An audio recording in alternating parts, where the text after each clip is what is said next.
Tourism marketing എന്ന കൺസെപ്റ്റിൽ tourism എന്ന കോൺസെപ്റ്റിനെ എങ്ങനെ മാർക്കറ്റ് ചെയ്യാം എന്നുള്ളതാണ്. അതിൽ മെയിനായിട്ട് 3 ബേസിക് എലമെൻറ്റ്സ് ആണ്: tourism product, tourism pricing and tourism promotion.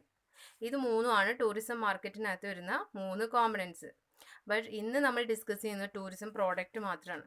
അപ്പോൾ ടൂറിസം മാർക്കറ്റിംഗ് എന്നാൽ tourism marketing activities are systematic and coordinate effort extended by national tourist organisation and or tourist enterprises or international, national and local levels to optimise the satisfaction of tourist group and individuals in view of sustained tourism growth. Burkart and Medlik എന്ന് പറഞ്ഞ 2 വ്യക്തികൾ tourism മാർക്കറ്റിങ്ങിന് definition കൊടുത്തിട്ടുള്ളത് ഇവിടെ പറഞ്ഞിട്ടുള്ള സംഭവങ്ങളാണ്. അതായത് tourism marketing എന്ന് പറഞ്ഞാൽ ഒരുപാട് സിസ്റ്റമാറ്റിക് ആയിട്ട് നമ്മൾ നാഷണൽ അല്ലെങ്കിൽ ലോക്കൽ അല്ലെങ്കിൽ ഇൻ്റർനാഷണൽ ലെവലിൽ ടൂറ് ആക്ടിവിറ്റീസൊക്കെ സിസ്റ്റമാറ്റിക് ആയിട്ട് കോർഡിനേറ്റ് ചെയ്യുന്നതിനാണ്. അതുപോലെ തന്നെ ടൂറിസ്റ്റിൻ്റെ സാറ്റിസ്ഫാക്ഷനാണ് മെയിനായിട്ട് പറയുന്നത്. Second, basic concept of tourism marketing. 3 കൺസെപ്റ്റാണ് മെയിൻ ആയിട്ടുള്ളത്: tourism product, tourism pricing and tourism promotion. Tourism പ്രോഡക്റ്റിനകത്ത് ടൂറിസം പ്രോഡക്റ്റ് എന്ന് പറഞ്ഞാൽ ഒരിക്കലും ടാഞ്ചിബിൾ ഓർ ഇൻടാഞ്ചിബിൾ രണ്ടും ആയിരിക്കാം. ഒരിക്കലും ഒരു ടാഞ്ചിബിൾ ആണ് അല്ലെങ്കിൽ ആ ഒരു ടാഞ്ചിബിൾ ഫാക്റ്റ് ആണ്, അല്ലെങ്കിൽ ഇൻടാഞ്ചിബിൾ ഫാക്റ്റ് ആണ്, രണ്ടും ആയിരിക്കാം. സർവീസും ഉണ്ട്, അതുപോലെ തന്നെ അക്കോമഡേഷൻ, ഇങ്ങനെയുള്ള കൺസെപ്റ്റിലൊക്കെ നമുക്ക് അട്രാക്ഷൻസ്, അക്കോമഡേഷൻസ്, സർവീസ്, ഇതൊക്കെ ടൂറിസം പ്രോഡക്റ്റിനകത്ത് വരാം.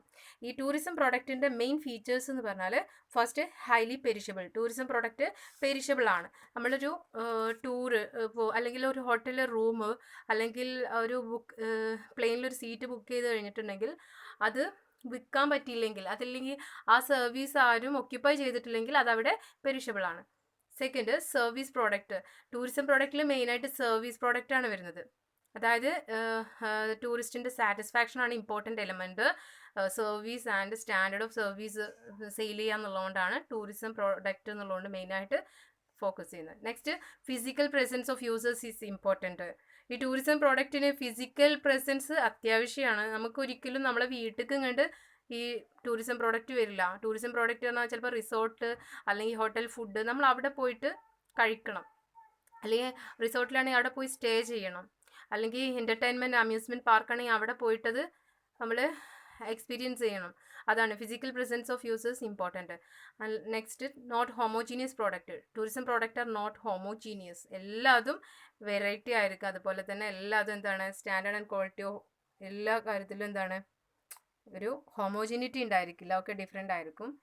Next, psychological attraction. ടൂറിസത്തിൽ മെയിനായിട്ട് സൈക്കോളജിക്കൽ അട്രാക്ഷനാണ്. നമ്മളൊക്കെ ചില ആൾക്കാർക്ക് മോണുമെൻറ്റ്സ് കാണാനാവും ആഗ്രഹം, ചിലർക്ക് റിവർ കാണാനായിരിക്കും, ചിലർക്ക് ലേക്ക് ആയിരിക്കും, ചിലർക്ക് സീനറി ആയിരിക്കും, ചിലർക്ക് വാട്ടർഫോൾ ആയിരിക്കും. അപ്പോൾ സൈക്കോളജിക്കൽ അട്രാക്ഷനാണ് ടൂറിസത്തെ മെയിനായിട്ട് നമ്മളുടെ, അതായത് ടൂറിസ്റ്റിൻ്റെ എന്താണ് സൈക്കോളജി അനുസരിച്ചാണ് അട്രാക്ഷൻ വാരി ചെയ്യുന്നത്. നെക്സ്റ്റ്, റിസ്കി പ്രോഡക്റ്റാണ് ടൂറിസം പ്രോഡക്റ്റ് എന്ന് പറഞ്ഞാൽ.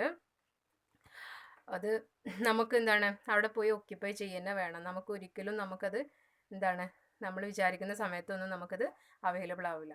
ഇപ്പോൾ ഓരോ ടൈമും വെക്കേഷൻ അല്ലെങ്കിൽ ടൂറിസം പ്ലേസ് അവിടെ എന്താണ് കുറച്ചും കൂടി റിസ്കി ടൈമിലൊന്നും നമ്മളവിടെ പോയി നമുക്കവിടെ സ്റ്റേ ചെയ്യാനോ ഒക്യുപ്പൈ ചെയ്യാനൊന്നും പറ്റില്ല. Next, supply components rigid. അതായത് the infrastructure built for tourism is rigid. This is because all these components are capital intensive items. Rigid നേച്ചറാണ്. അതായത് അവിടെ കിട്ടുന്ന പലതും, അതായത് നമ്മൾ സ്റ്റേ ചെയ്യുകയാണെങ്കിൽ അവിടുത്തെ റൂമോ അല്ലെങ്കിൽ ഇനിയിപ്പോൾ ഒരു സീനറി കാണാൻ പോവുകയാണെങ്കിൽ അവിടുത്തെ എന്താണ് ഹിൽ സൈഡ് അല്ലെങ്കിൽ വാട്ടർഫോൾ ആണെങ്കിൽ ഇതൊക്കെ എന്താ റിജിഡാണ്. ഒരിക്കലും നമുക്കതിൽ ഫ്ലെക്സിബിലിറ്റി വരുത്താൻ പറ്റില്ല. ഓക്കെ.